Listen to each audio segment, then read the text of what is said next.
Halo semuanya, pada video kali ini saya Vivi Angelika akan mewakilkan kelompok saya yaitu kelompok 7 untuk mempresentasikan hasil dari kelompok kami. Seperti yang kita tahu, dengan mengetahui tren bisnis yang saat ini sedang booming adalah salah satu cara untuk masuk ke pasar. Dan dengan itu, kita dapat melihat pengaruhnya terhadap peningkatan penjualan. Nah, ada pun beberapa tren yang saat ini sedang kami rangkum. Yang pertama, produk dengan kemasan yang menarik. Dengan kemasan yang menarik, meskipun produk yang dijual serupa dengan pesaing, akan membuat nilai jual produk kita bertambah. Selain karena nilai fungsi, ada juga tambahan nilai keindahan pada kemasan yang menarik. Dan yang kedua adalah produk makanan dengan topping yang berlimpah. Sudah banyak jenis makanan yang beredar di masyarakat. Untuk mengakali kebosanan, banyak produsen yang menawarkan inovasi makanan jadul dengan tambahan topping kekinian dan berlimpah, sehingga mampu menarik minat konsumen. Yang ketiga adalah tren fashion Korea. Selain dunia musik dan drama, ternyata fashion ala Korea juga menjadi salah satu tren di kalangan masyarakat dewasa ini. Bahkan banyak toko pakaian yang menjual pakaian dengan menggunakan nama-nama unsur Korea. Dan yang keempat adalah barang rumah tangga praktis dan unik. Saat ini banyak produsen yang menawarkan produk-produk rumah tangga unik serbaguna dengan harga yang cukup terjangkau. Dan kita tahu desainnya juga menarik, sehingga tidak hanya ibu rumah tangga yang tertarik, tapi hampir semua orang menjadi tertarik untuk membeli. Dan yang kelima adalah promosi produk dengan live video. Dengan berkembangnya media sosial sebagai sarana berjualan dan promosi, menurut kami, ini mengakibatkan banyak penjual yang menggunakan live video sebagai salah satu sarana promosi yang real time untuk mengenalkan produk mereka dan sekaligus berinteraksi dengan konsumen. Kita ke slide berikutnya. Nah, dari beberapa tren yang ada tadi, diperlukanlah kemampuan yang mumpuni untuk memperlengkapinya.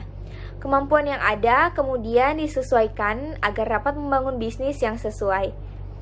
Beberapa skill yang dimiliki oleh kelompok kami diantaranya adalah skill membuat prakarya yang unik, ada skill fotografi dan editing, skill membuat makanan seperti kue dan kopi, dan juga skill selling yang berguna untuk penjualan ke konsumen. Beberapa ide bisnis yang kami buat ini telah disesuaikan dengan kemampuan kelompok serta tren dalam masyarakat. Kita bisa lihat untuk yang pertama. Yang pertama ada custom gift set. Dengan mengandalkan skill crafting dan editing, menurut kami bisnis ini bisa dijalankan dengan membuat produk dengan kemasan yang menarik. Dan yang kedua adalah cookies dengan topping yang berlimpah. Ide bisnis ini diambil dari kemampuan baking kami dan akan digunakan untuk membuat tren produk dengan topping yang berlimpah. Yang ketiga adalah jasa membuat dan mengajar skill konten sosial media. Membuat konten sosial media yang menarik, salah satunya adalah dengan melakukan teknik fotografi produk dan editing pada postingan. Dan yang keempat adalah penyedia barang rumah tangga yang praktis dan unik. Kemampuan berjualan akan sangat diperlukan dalam bisnis ini untuk dapat memenuhi target penjualan yang ingin dicapai. Dan yang kelima adalah tren fashion Korea. Dengan kemampuan crafting yang dimiliki, bisnis self-manufacture ala fashion Korea akan menjadi salah satu bisnis yang menjanjikan.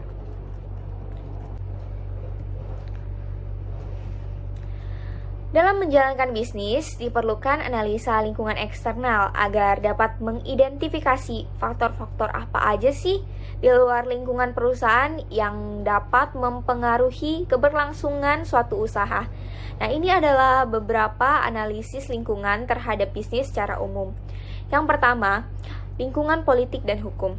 Perlu diketahui bahwa perizinan usaha kecil sekarang relatif mudah karena tidak perlu memiliki SIUP atau surat izin usaha perorangan. Yang kedua adalah lingkungan demografi. Analisis lingkungan eksternal secara geografi menunjukkan bahwa setiap tahunnya daerah Pontianak mengalami kenaikan jumlah penduduk yang cukup signifikan menurut Bapeda. Dan penduduk kota Pontianak juga didominasi oleh usia yang produktif. Dan yang ketiga, kita ke lingkungan sosial dan budaya. Setelah diamati, masyarakat Pontianak memiliki kebiasaan yang suka nongkrong dan mencoba hal baru. Apalagi sejak pandemik, masyarakat Pontianak juga cenderung beralih ke belanja online. Dan yang keempat adalah lingkungan ekonomi. Dari sisi ekonomi, menurunnya permintaan ekspor mengakibatkan melemahnya nilai tukar rupiah, hingga berdampak pada sulitnya mendatangkan bahan baku. Dan yang kelima, kita ke lingkungan alam dan geografi.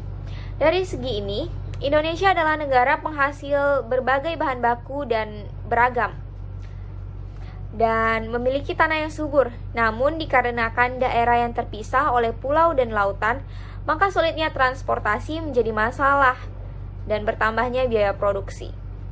Dan yang keenam adalah lingkungan teknologi. Indonesia merupakan negara 10 terbesar pertumbuhan e-commerce dengan persentase sekitar 78%. Teknologi juga sudah sangat membantu dalam mengontrol dan manajemen data dalam berbisnis, sehingga sangat memudahkan dalam proses penjualan, bahkan dalam periklanan karena dapat menekan biaya.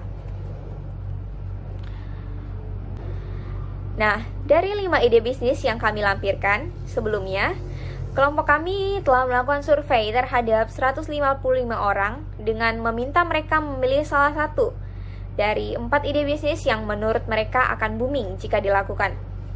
Nah, ide bisnis yang terpilih adalah custom gift set dengan hasil polling tertinggi dengan banyak 57 responden.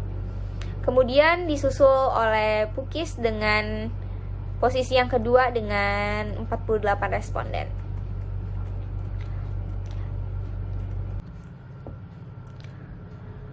Berikut kami lakukan analisa SWOT terhadap 2 ide bisnis dengan polling yang tertinggi, yaitu Custom Gift Set dan Pukis. Ini adalah analisa SWOT Custom Gift. Yang pertama adalah strength. Strength dari produk ini adalah unik karena custom made, kemudian bisa disesuaikan dengan budget konsumen. Yang ketiga adalah produk menyesuaikan beragam usia dan jenis kelamin. Kemudian kelemahan dari produk ini adalah bergantung pada pihak ketiga dan tidak dapat memenuhi pesanan saat itu juga karena sistemnya pre-order. Sedangkan opportunity dari produk ini adalah media online yang sedang booming memudahkan untuk beriklan dan berinteraksi langsung dengan konsumen, dan kenaikan jumlah penduduk setiap tahunnya secara signifikan. Dan untuk ancaman dari produk ini adalah kenaikan harga dari produsen, karena kita juga bergantung dari orang ketiga. Kemudian pola kebiasaan kerja yang menyulitkan mencari tenaga kerja handal, dan yang terakhir adalah biaya transportasi untuk bahan baku maupun pengiriman produk yang mahal. Kemudian kita ke analisa SWOT Pukis. Untuk strength dari produk ini adalah produk klasik dengan sentuhan kekinian sehingga menjangkau segala generasi. Pukis juga menjamin kebersihan dan kualitas bahan yang digunakan. Sedangkan kelemahannya adalah tidak bisa bertahan lama sehingga sulit untuk dibawa jauh. Sedangkan opportunity-nya adalah pasar yang gemar mengonsumsi cemilan, kemudian pasar yang suka dengan produk kekinian. Kemudian ancaman dari Pukis ini sendiri adalah kita menggunakan topping import yang dimana itu dipengaruhi oleh mata uang asing sehingga harganya bisa saja naik. Kemudian adanya banyak usaha cemilan yang bermunculan. Nah, setelah mendapatkan 2 ide bisnis yang paling berpotensi, kemudian dilakukan survei untuk potensi dan tantangan produk yang dilakukan untuk melihat produk mana yang memiliki potensi dan tantangan yang paling mungkin untuk dijalankan. Dari hasil survei produk custom gift set dan Pukis, sama-sama masuk ke kategori moonshot. Namun, Pukis memiliki nilai tantangan yang sedikit lebih rendah dibanding custom gift set. Untuk itu, kami memilih Pukis sebagai bisnis yang akan kami jalankan. Nah, ini adalah logo dari Pukis Bar. logo Pukis Bar dengan konsep neon seperti bar pada umumnya. Di sini terdapat gambar Pukis ya. Kemudian kita ke target pasar. Target pasar dari Pukis Bar adalah usia produktif, di mana usia produktif yang mendominasi di Pontianak menjadi sasaran utama. Pada usia produktif, biasanya mereka aktif membeli produk pangan, meskipun kelompok pekerja tergolong sedikit di Pontianak. Namun, karena Pukis adalah makanan yang bisa dijangkau segala kalangan, maka menurut kami tidak sulit untuk memasarkan produknya. Kemudian, kebiasaan masyarakat Pontianak yang gemar mencoba hal baru menjadi target utama Pukis Bar. Pukis topping juga dapat menjadi alternatif bagi mereka yang suka merasa bosan karena ada pilihan topping. Dan kita ke slide positioning. Positioning yang diharapkan dari Pukis Bar adalah Pukis Bar ingin hadir di tengah masyarakat sebagai camilan klasik namun dikemas secara modern. Pukis menjadi salah satu panganan yang sudah lama di Indonesia, ditambah dengan kreasi topping masa kini, membuat Pukis hadir sebagai sesuatu yang ingin merangkul semua generasi. Dan seiring perkembangan zaman, bar telah memiliki banyak artian. Bar yang diaplikasikan ke usaha Pukis adalah portable bar, yakni tempat kecil yang bisa berpindah dan menyediakan satu jenis makanan cepat saji dengan berbagai variasi. Ini dilakukan guna memberikan kesan modern, praktis, dan bervariat.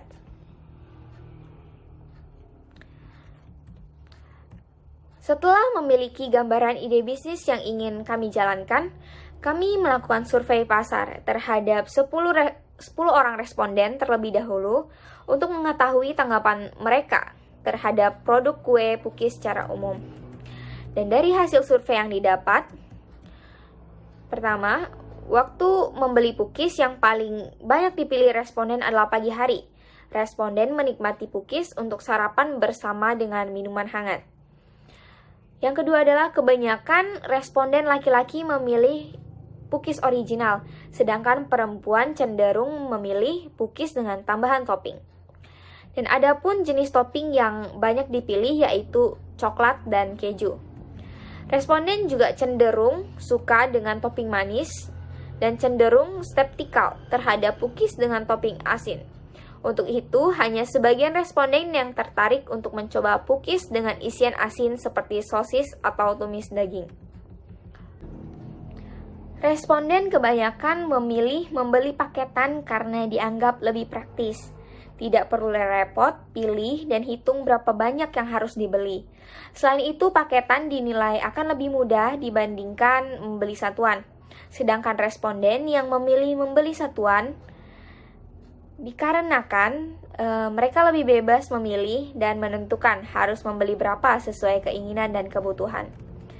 Untuk kisaran harga, dimulai dari 2.000 hingga 4.000 dinilai cukup masuk akal oleh responden. Penjualan yang kami tawarkan ke responden adalah penjualan seperti penjualan Pukis klasik, yakni dengan gerobak atau stand dan menetap.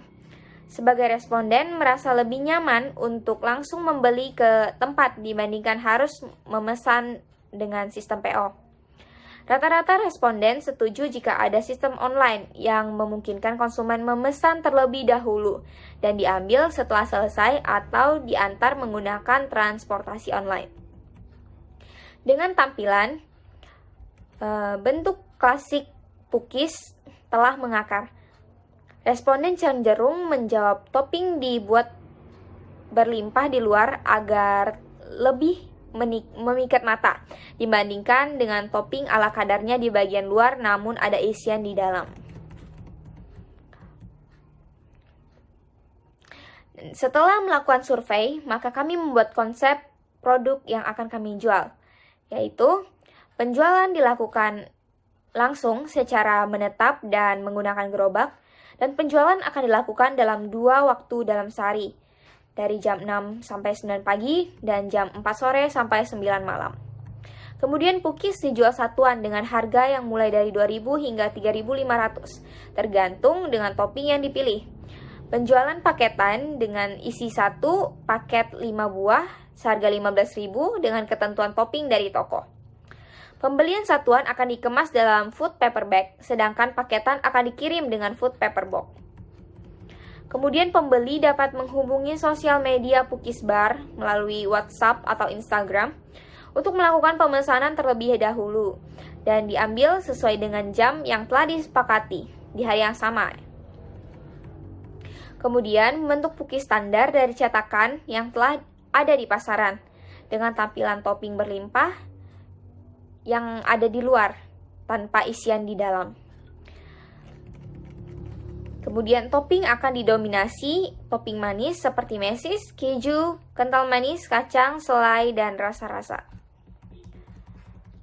Nah, setelah membuat konsep produk, kami memproduksi kue pukis yang kemudian kami berikan kepada responden sebelumnya untuk mereka coba agar dapat mengetahui kesesuaian dari pukis yang kami jual. Dan hasil dari responden adalah untuk rasa, sebagian besar responden memberikan respon yang positif dan sesuai dengan rasa pukis yang selama ini ada di pasaran. Ada yang berkata enak, tidak terlalu manis dan lembut. Kemudian topping yang dinilai cukup berlimpah dan terasa premium, serta dari tampilan cukup menggiurkan. Dan untuk harga dinilai cukup pantas karena sesuai dengan produk yang didapatkan. Walaupun ada yang beranggapan harga cukup mahal dibandingkan dengan pukis mamang-mamang gerobak pada umumnya. Kemudian rata-rata responden memiliki respon yang positif terkait produk dari Pukis Bar yang dinilai cukup sesuai dengan ekspektasi mereka. Kemudian tampilan yang cukup baik dinilai dapat menarik konsumen untuk membeli. Consumer pain dari Pukis Bar adalah harga yang dinilai lebih mahal daripada pukis gerobak pada umumnya yang serupa. Pain reliever dari Pukis Bar yaitu bisa dipesan terlebih dahulu sehingga tidak perlu menunggu proses pembuatan, karena biasanya kalau pergi beli ke mamang yang sudah jadi, produknya sudah tidak hangat lagi. Dan untuk Gen Creator Pukis Bar dinilai dapat menyediakan produk pukis dengan esensi premium dan higienis yang menjadi nilai plus dari pukis lainnya. Berikutnya adalah Value Proposition Canvas atau VPC. VPC merupakan alat untuk membantu produsen lebih mengenal produk dan juga kebutuhan dari konsumen, sehingga produsen dapat menciptakan value untuk konsumen. Berikut merupakan value map dari Pukis Bar. Nah, untuk customer segment, bagian dari customer job ialah konsumen harus datang langsung ke gerobak penjual untuk memesan produk. Kemudian setelah memesan, konsumen harus menunggu pesanan dan kemudian membayar. Dari sini bisa dilihat, pains yang dialami oleh konsumen dalam mendapatkan produk adalah tidak adanya kepastian apakah penjual sudah buka atau belum. Selain itu, pembayaran hanya bisa dilakukan di tempat menggunakan uang tunai saja. Ada pula kemungkinan jika konsumen membeli produk yang sudah tersedia, jadi produknya sudah tidak lagi hangat. Sedangkan untuk gains yang didapat adalah harganya yang relatif terjangkau, pembuat yang berpengalaman, dan juga konsumen bisa langsung mendapatkan produk saat datang.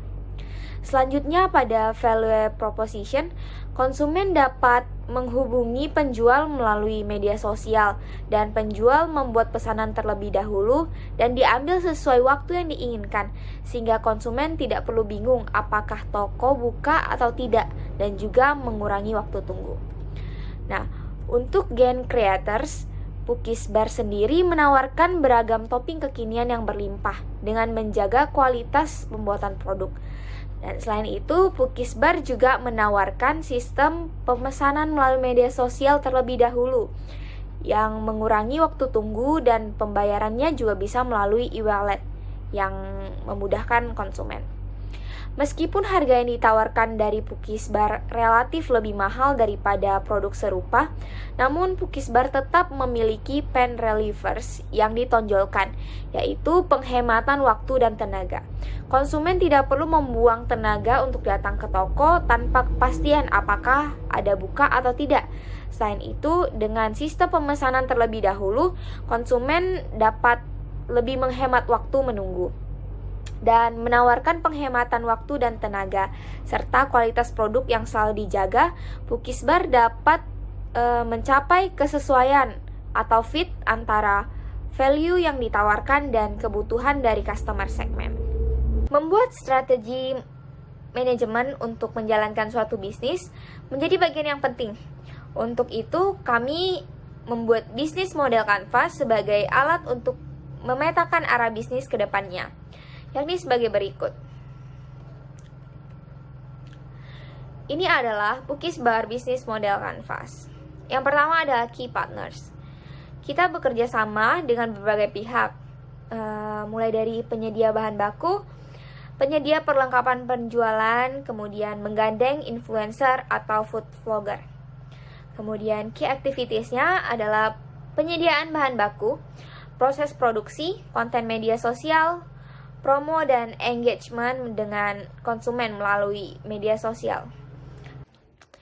Nah, value proposition dari ide bisnis ini adalah yang pertama, ini adalah makanan tradisional yang dikemas secara modern. Kemudian toppingnya ada yang tersedia klasik maupun yang kekinian. Bebas dipilih dan berlimpah. Kemudian mengutamakan kualitas dan higienitas. Kemudian bisa dijangkau hampir untuk semua kalangan. Dan bisa dipesan terlebih dahulu sehingga tidak perlu menunggu lama. Kemudian kita menggunakan media sosial yang mudah diakses untuk informasi kepada pelanggan. Kita beralih ke customer relationship. Yang pertama, promo yang disediakan atau yang diadakan setiap tanggal tertentu. Kemudian ada kuis ataupun giveaway melalui media sosial. Yang ketiga adalah interaksi aktif melalui live video di sosial media. Yang kita ke customer segments. Customer segments dari ide bisnis ini adalah orang yang gemar menyantap camilan, terutama yang manis. Kemudian kita juga mentargetkan para pekerja kantoran atau ibu-ibu rumah tangga untuk acara rapat atau arisan. Nah, untuk channel, cara kita menggapai pelanggan kita lakukan melalui media sosial, yaitu dengan postingan dan engagement dari komen dan live, serta promosi berbayar. Kemudian kita juga menyediakan layanan pengantaran melalui ojek online. Nah, untuk cost structure, di sini ada beberapa. Yang pertama, biaya tetap yang meliputi gaji dan biaya utilitas bahkan saat tidak ada kegiatan produksi. Kemudian biaya marketing.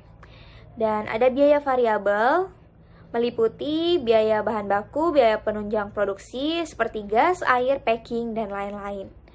Dan sementara ini, Pukis Bar hanya mengandalkan penghasilan yang didapat dari penjualan kue pukis untuk revenue streams. Nah, kita ke bagian key sources. Jadi, sumber daya utama dari Pukis Bar ini adalah yang pertama karyawan bagian produksi dan penjualan. Kemudian yang kedua adalah admin yang mampu mengatur pengeluaran dan pemasukan. Kemudian ada marketing yang mampu memasarkan produk dan berkomunikasi dengan pelanggan. Dan yang terakhir adalah peralatan, perlengkapan, dan bahan baku yang memadai. Sekian presentasi dari kelompok 7, terima kasih.